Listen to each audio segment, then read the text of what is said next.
Viewers इस programme में फिर दोबारा थोड़ा स्वागत है। डॉक्टर साहब साड़ी अगली ईमेल लंडन यूके तो वीर कुलदीप सिंह जी की है। इन्होंने एक लिंक भेजा है जिस अनुसार रोमन शिखर सम्मेलन ने इस तत्थ की पुष्टि की है कि गुरु नानक साहब अपन उदासियां दौरान रोम इटली विच तशरीफ लियाए और पोप नाल गलबात की।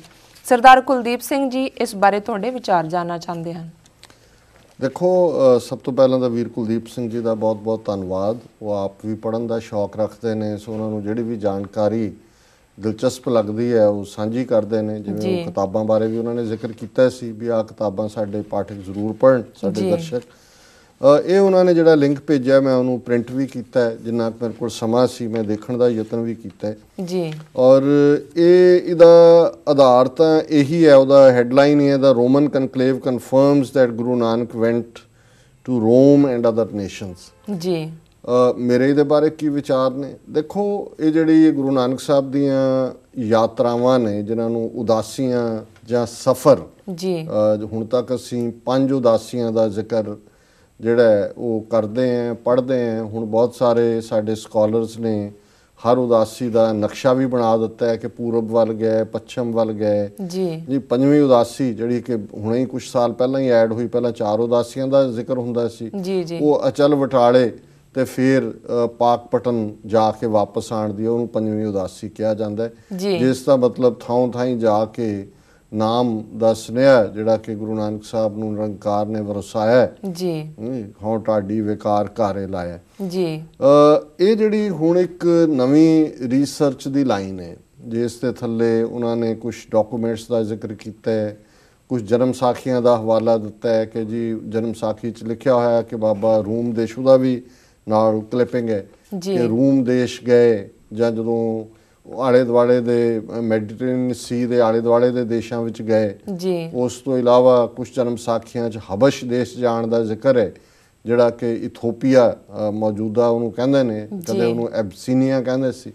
सो मैं समझदा भी ये सारियां अजे बहुत सारी खोज दा मुताज ने, बहुत सारी रिसर्च की लोड़ है। क्योंकि एक स्कॉलर जिहड़े जिन्हां दा मैं नाम नहीं लवांगा वो मैनूं 80वें च मिले तो उन्होंने कहा जी कि गुरु नानक साहब तां चाइना भी गए, नैनकिंग जिहड़ा शहर है इनफैक्ट नानकिंग है जी जी। गुरु नानक साहब के नाम ते है।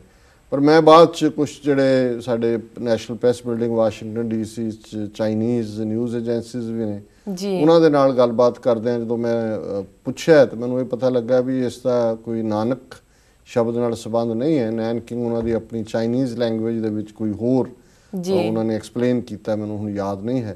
सो ज़ाहिर है इस तरह किसी ने एक होर स्कॉलर ने एक बार कहा कि जी रोमानिया दे विच एक बेब नैनकी रोड है जिहड़ी बेबे नानकी दे उत्ते है जी।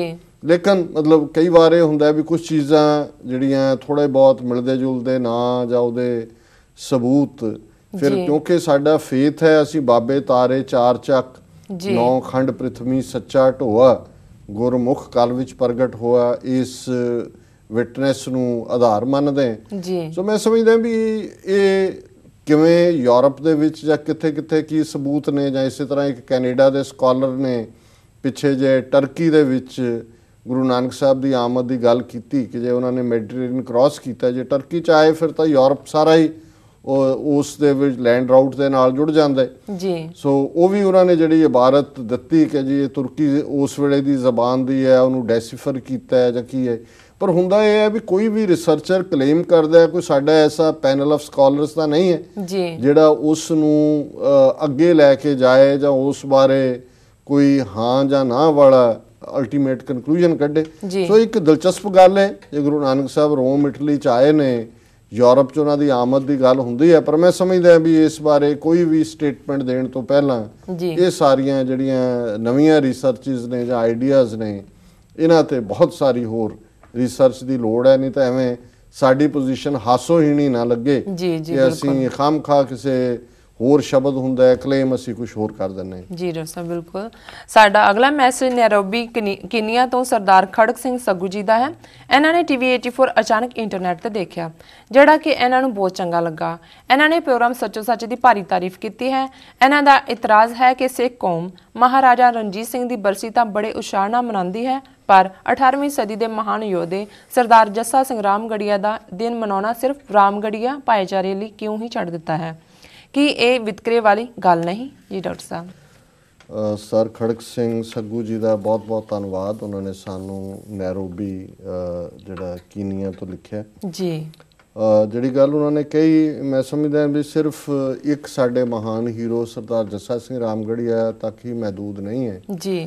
ਮੈਂ ਪਿਛਲੇ ਦਿਨਾਂ 'ਚ ਹੀ ਦੇਖ ਰਿਹਾ ਸੀ ਕਿ ਜੀ ਅਨੰਦਪੁਰ ਸਾਹਿਬ 'ਚ ਬਾਬਾ ਜੀਵਨ ਸਿੰਘ ਰੰਗਰੇਟਾ ਦਲ ਦੀ ਮੀਟਿੰਗ ਹੋਈ ਕਿ ਉਹਨਾਂ ਦਾ ਆਉਣ ਵਾਲਾ ਜਿਹੜਾ ਦਿਨ ਹੈ ਸ਼ਹੀਦੀ ਜਾਂ ਉਹਨਾਂ ਦਾ ਜਨਮ ਦਿਨ ਉਹ ਕਿਵੇਂ ਮਨਾਇਆ ਜਾਏ ਜੀ। ਹੁਣ ਭਾਈ ਜੀਵਨ ਸਿੰਘ ਕੋਈ ਛੋਟੇ ਕਰੈਕਟਰ ਨਹੀਂ ਨੇ।